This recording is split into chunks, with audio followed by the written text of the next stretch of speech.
प्रिय विद्यार्थियों, आज हम एक बहुत ही गहरी सीख देने वाले संस्कृत श्लोक की व्याख्या समझेंगे।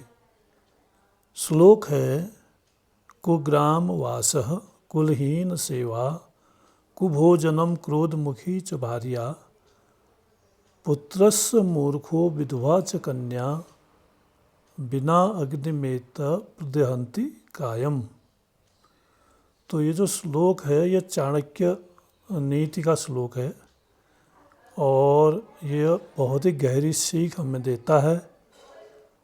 इस श्लोक में बताया गया है कि जीवन में कुछ ऐसी परिस्थितियां होती हैं जो मनुष्य को बिना आग के ही जलाती रहती हैं, यानी जलाने के लिए आग की आवश्यकता नहीं रहती है, बिना आग के जला देती हैं। अर्थात वे बाहर से दिखाई नहीं देती लेकिन भीतर ही भीतर बहुत दुख देती हैं। अब हम एक एक पद को समझते हैं। पहला है कुग्राम वासः, यानी बुरे स्थान में रहना। अगर हम बुरे स्थान में रहते हैं तो वो भी हमारे चित्त को जलाता है। जिस स्थान पर झगड़ा, अशिक्षा, बुरी संगति और अनुशासनहीनता हो वहाँ रहने वाला व्यक्ति धीरे धीरे परेशान रहने लगता है।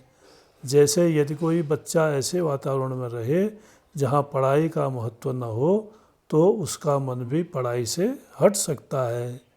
इसलिए कहा गया है कि अच्छा वातावरण जीवन को ऊंचा उठाता है। दूसरा है कुलहीन सेवा। और कुलहीन सेवा का अर्थ केवल परिवार से नहीं बल्कि चरित्रहीन या दुष्ट व्यक्ति से है। यदि कोई व्यक्ति ऐसे मालिक या नेता के अधीन काम करे जो अपमान करता हो, गलत कार्य कराता हो या सम्मान न देता हो तो वह व्यक्ति मानसिक रूप से दुखी रहता है। तीसरा है कुभोजनम। इसका अर्थ है खराब भोजन। अस्वच्छ, बासी या अनुचित भोजन शरीर को रोगी बना देता है। हम जैसा भोजन करते हैं वैसा ही हमारा शरीर और मन बनता है। इसीलिए हमारे शास्त्रों में सात्विक और स्वच्छ भोजन पर जोर दिया गया है। चौथा है क्रोधमुखी च भार्या, यानी क्रोध करने वाला जीवन साथी। घर में यदि हमेशा क्रोध, कटुवचन और झगड़ा हो तो घर का सुख नष्ट हो जाता है। यह बात केवल पत्नी पर नहीं बल्कि परिवार के हर सदस्य पर लागू होती है। जहाँ प्रेम और मधुर वाणी होती है वहीं सच्चा सुख होता है।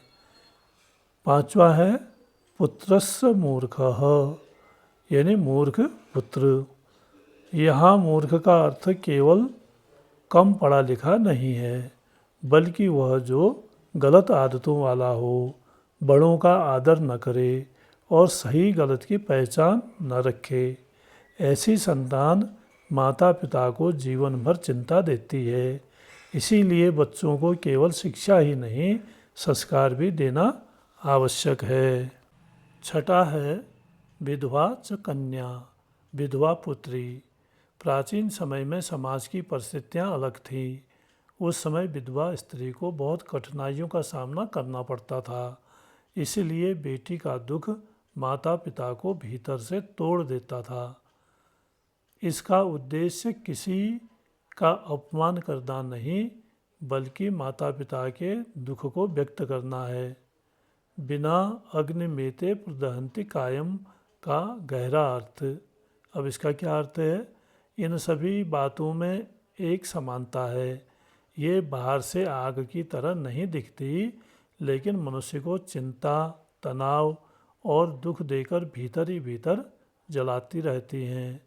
आज के समय में भी यह श्लोक हमें सिखाता है कि अच्छा वातावरण चुनो, अच्छे लोगों की संगति करो, यानी दोस्त जो हैं वो अच्छे होने चाहिए। अगर ख़राब होंगे तो आपको पतन की ओर ले जाएंगे। शुद्ध भोजन करो, परिवार में प्रेम रखो, बच्चों को संस्कार दो, तभी जीवन सुखी और शांत बन सकता है। अब इसका निष्कर्ष देखिए, यह श्लोक केवल दुख बताने के लिए नहीं है, बल्कि हमें सावधान करने के लिए है कि जीवन में सही चुनाव करना कितना आवश्यक है। अच्छा वातावरण, अच्छा व्यवहार और अच्छे संस्कार ही जीवन को सुखी बनाते हैं। आज की कहानी